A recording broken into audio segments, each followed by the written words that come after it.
Now comes the DML part. It is called DML, another part of SQL, which is called known as data manipulation language.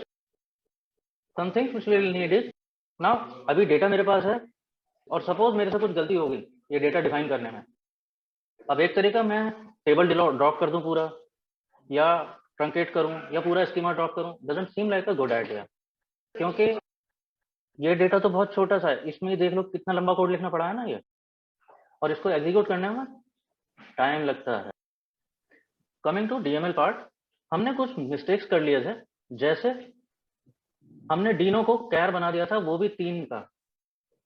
यार 1000 department तो नहीं हो सकते ना किसी के, अगर मैंने 2 भी बोल दिए तो मे भी कहीं कहीं 10, 12, 20 तक जा सकते हैं किसी के डिपार्टमेंट, 2 डिजिट तक मैक्सिमम। और उसको भी मैं कह रहा हूँ वेर कैर, अगर 1 डिजिट हो तो 1 लो भाई, 2 हो तो ही 2 लेना। I think make sense. तो मेरे को ये डेटा टाइप ठीक करना था, मैं सारा डेटा डिलीट करके दोबारा वो ठीक नहीं करना चाहता हूँ, तो I have DML part for that. इसके कमांड कैसे होंगे, वही जो नाम है इसका, डेटा मैनिपुलेशन। मेरे को कुछ मैनिपुलेशन चाहिए, ऑल्टर, मॉडिफाई, चेंज समथिंग। लिखूंगा कैसे, मेरे को अपने कॉलम का डेटा टाइप चेंज करना है, मैंने गलत कर दिया था, तो I am again flat English, alter table employ, कोई सी टेबल है जो मेरे को ऑल्टर करनी है, और क्या ऑल्टरकेशन चाहिए, modify Dino column into varchar of 2 places, simple as that। run this command is in execution। Employ table की शक्ल देखें अभी, तो डीनो कॉलम varchar हो चुका है ऑफ लेंथ 2, करके देख लीजिए अपने आप। 2 क्लॉज यूज करने, one is modify and other is change. Modify कब यूज करेंगे हम, if I only need to change the data type, तो मॉडिफाई से काम हो सकता है। अनदर इज चेंज क्लॉज, अपने आप ट्राई कर लीजिए और मेरे ख्याल से रन करके देखिए, आपको समझ आएगा कि क्या हो रहा है, व्हाट इज हैपनिंग, क्या करना चाह रहे हैं और क्यों। पहले हमने उस कॉलम को सेक्स लिख लिया था, but global convention is not sex, we denoted by gender, तो वो कॉलम नेम हमने ठीक किया। ऑल्सो वहां पर एक क्या हो रखा था, उसको हमने कैर बोल दिया था 1 अल्फाबेट। अब डेटा एंट्री वाले को तो नहीं पता ना, हो सकता है एमएफ करे, हो सकता है वो मेल या फीमेल पूरा लिखने का कोशिश करे, तो हमने उसे वेरिएबल कैरेक्टर दे दिया ऑफ लेंथ 6, तो वो जो भी लिखना चाहता है वो लिख सकता है। अनदर कोड आप लोगों को दिखा दे रहा हूँ, आई थिंक आपको समझ आए। अच्छा ये यार मैंने पहले गलत करना चाहिए था, तो ठीक हो, ये कुछ करके देख लो। May be I want to do something like this, कुछ करके देख लो। Pretty straightforward, I want to change the name of table itself, तो वहां पर मैं क्या बोल रहा हूँ, डोंट ऑल्टर टेबल, डायरेक्टली मैं बोल रहा हूँ रीनेम टेबल। ये सारे काम करने के कई कई तरीके हो सकते हैं, मैं आपको वो बता रहा हूँ जो सीधा स्ट्रेट फॉरवर्ड अभी समझ आ जाए। जब आपका हाथ चलने लगेगा बढ़िया, अपने आप एक्सप्लोर करने लायक हो जाएंगे, फिर जो मर्जी करना। और किस किस चीज का जरूरत पड़ेगा हमें, अभी मेरे टेबल ये ऐसे ऐसे दिखने लगे, अगर मैं रीनेम करना चाहूँ, rename table, if I run this refresh, मेरे डिपार्टमेंट टेबल इस तरह से आने लगेगा, डिपार्टमेंट अंडरस्कोर टेबल। तो अगर कहीं आप गैप दिखाना चाहते हैं, अंडरस्कोर यूज कर सकते हैं, स्पेस काम नहीं कर देगा।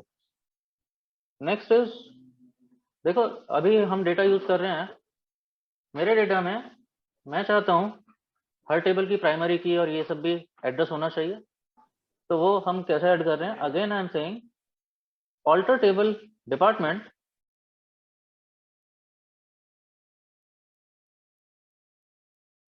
आई थिंक मुझे पहले गलती करनी चाहिए थी, पर कोई बात नहीं। I am saying alter table department, तो ऑल्टर टेबल, टेबल का नाम, यहाँ तक तो बात सिंपल कॉमन है, ये तो सभी जगह। अभी मैं चाह रहा हूँ मेरे को कुछ चेंज नहीं करना, मॉडिफाई नहीं करना, I want to make a column primary key of this table, जो अभी तक हमने किया नहीं था, अभी तक सिर्फ हमारे पास काला डेटा आया था। अभी मैं उस डेटा को जरा शक्ल सूरत उसकी ठीक करना चाहता हूँ। The clause is add primary key, और किसे बनाना है प्राइमरी की, उस कॉलम का नाम दे देंगे bracket. If I run this,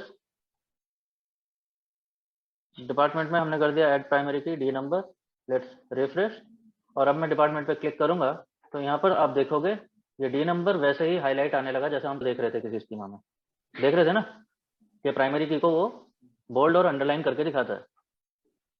तो इस तरह से हम प्राइमरी की ऐड कर लेंगे, स्ट्रेट फॉरवर्ड। एम्प्लॉय में भी ऐड प्राइमरी की, एसएसएन, रिफ्रेश कर लेंगे और एम्प्लॉय टेबल देखूं तो वहां पर अब एसएसएन को प्राइमरी की दिखाने लगेगा। मैं सारे नहीं करके दिखाऊंगा, बाकी आप अपने आप देखेंगे। ऐसे ही प्राइमरी की किसी और की भी हो सकती है, प्रोजेक्ट की हो सकती है, सबकी हो सकती है, वो आप अपने आप कर लेंगे। Then there is dependent table. Dependent table में प्राइमरी की क्या हो सकता है, बता सकते हैं? एक ही ईएसएसएन एक ही एम्प्लॉय के मल्टीपल डिपेंडेंट्स हो सकते हैं, तो एसएसएन तो रिपीट होगा यहाँ पे, प्राइमरी के नहीं हो सकता। आप सोचो डिपेंडेंट नेम, तो इसका जो डिपेंडेंट है, इसका जो फैमिली मेंबर जो भी है, उसके नाम को बना देते हैं। लेकिन ये भी हो सकता है कि दो अलग अलग एम्प्लॉय के डिपेंडेंट के नाम सेम ही हो, तो डिपेंडेंट का नाम भी प्राइमरी की नहीं हो सकता। इनफैक्ट है भी यहाँ पे, एक किसी की डॉटर है एलिस, कोई और भी है जिसकी डॉटर एलिस है, तो हो सकता है ये तो। Gender of course not. Birth date, birth date भी ऑन एन ऑड चांस हो सकता है कि बच्चे एक ही डेट को बॉर्न हो। एंड फाइनली रिलेशनशिप, जिसके भी डिपेंडेंट होंगे, स्पाउस, वाइफ या डॉटर या ऐसे ही कुछ चल रहा होगा यहाँ पे।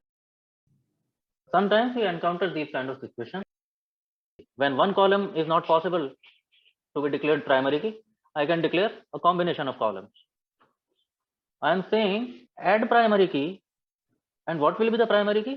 The combination of ESSN and dependent name. It is called composite key.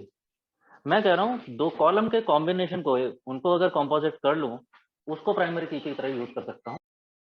देखो, अगर मैं बोलूं कि एसएसएन और उसके डिपेंडेंट का नाम, इन्हें एक हाइफन लगा के कंबाइन कर लूं, एक्सेल शीट में बता रहा हूं, अगर एक्सेल शीट में कर रहा होता तो क्या कर रहा होता। तो ऐसा एम्प्लॉय तो कौन ही होगा जिसने अपने दो डिपेंडेंट के नाम सेम रखे होंगे? अपने दो बच्चों के नाम सेम कौन रखेगा भाई? कंपोजिट लिखने के लिए वही ब्रैकेट में अब मैं वो दोनों कॉलम लिख दूंगा जिनका मेरे को कंपोजिट करना है। तो this is primary key. Next is foreign key set करना। नेक्स्ट लाइन में मैं लिख रहा हूं alter table department, now I want to add foreign key. Department table में क्या दिया हुआ है, उसके मैनेजर का एसएसएन क्या है। सही बात है, उस डिपार्टमेंट का हेड कौन है, उसका एसएसएन। मेरे को क्या चाहिए, ये फॉरेन की किसी टेबल की प्राइमरी की को रेफर करे, सो दैट मैं इस मैनेजर की डिटेल निकाल पाऊंगा। कि खाली एसएसएन नहीं देखना, मैं चाहता हूँ इसका नाम भी पता चले, बर्थ डेट भी पता चले। तो यहाँ पर एक एक्स्ट्रा चीज आ जाती है, alter table department add foreign key just like primary key and declaring column. Now what was the mandate? Foreign key should refer to primary key of some foreign table. यही बात हुई थी। तो now the keyword is references. इसको foreign की बनाओ और ये किसको रेफर करेगी? एम्प्लॉय टेबल के एसएसएन को। एम्प्लॉय टेबल का जो प्राइमरी की था एसएसएन, जो हमने अभी अभी सेट किया है, उसको। तो लेट्स रन दिस। मैंने बोला ऑल्टर टेबल डिपार्टमेंट, तो डिपार्टमेंट में कुछ अल्टरकेशन चाहिए। क्या अल्टरकेशन चाहिए? I want to add foreign key, किसी कॉलम को फॉरेन की बनाना चाहता हूँ। तो फॉरेन की बन जाएगा मैनेजर एसएसएन, और ये रेफर करे किसको? मैं कह रहा हूँ primary key of employ table. अब ये कुछ लोगों को एरर मारेगा। क्या एरर दे रहा है, पढ़िए। कुछ लोगों को ये एरर देगा, उन लोगों को एरर देगा जिन्होंने ऑल्टर टेबल एम्प्लॉय और ऐड प्राइमरी की नहीं किया था। अब वो एरर किस बात का दे रहा है? जब ये कॉलम अभी प्राइमरी की ही नहीं है एम्प्लॉय टेबल का, तो कोई फॉरेन की उसको रेफर नहीं कर सकती। इस बात का एरर है।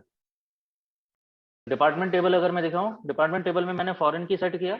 If I refresh it and let's click on department table, तो डी नंबर कैसे दिखा रहा है? Bold and underline P K, primary key. और नीचे एमजेआर को कैसे दिखा रहा है? Manager SSN is bold but not underline. इसका मतलब ये वाला कॉलम एक फॉरेन की है जो किसी और टेबल को लिंक करेगा। सो इतनी कहानी थी डीडीएल डीएमएल की। ये अगेन आप लोगों का काम ये भी नहीं होता है एक्चुअली, तो इस डेटा को ठीक ठाक रखना और हाइजीन मेंटेन करना, प्रॉपर कीज वगैरह इनकी डिफाइंड रहना, ये सब डेटा इंजीनियर्स का काम होता है। लेकिन पता होना चाहिए आप लोगों को इस डोमेन में काम करना है तो। असली काम कल से शुरू होगा हम लोगों का। कल से मतलब when we will come to DQL part. DQL is data query language, और वही जान है हमारे डोमेन में। अभी तक ये जो हमने कॉन्स्टेंट सेट किए हैं, मैंने जानबूझ करके आपके खाली नहीं छोड़ना चाह रहा हूं। नंबर वन इज, इसमें बहुत सारे मिस्टेक्स हमने जानबूझ करके छोड़े हैं। जैसे किसी का कोई इंटीजर होना चाहिए था, मैंने कैरेक्टर कर दिया। कोई कैरेक्टर होना था, वेरचर होना चाहिए था, है ना? कुछ कैरेक्टर या वेरक्यार होता, मैंने इंटीजर बना के छोड़ दिया है, ये चीजें आप करेक्ट करेंगे, that is one. Another, her table की प्राइमरी की और हर टेबल में जो भी फॉरेन की किसी और प्राइमरी की को लोकेट कर रही हो वो आप करेंगे। मैंने दो चार मैंने करके दिखाए हैं, लेकिन बाकी आप अपने आप से करेंगे, दैट इज ट्रू। तो जब भी आप वापस आएंगे, you should be having a clean database, बहुत अच्छे से maintain, fully hygiene and with full relations.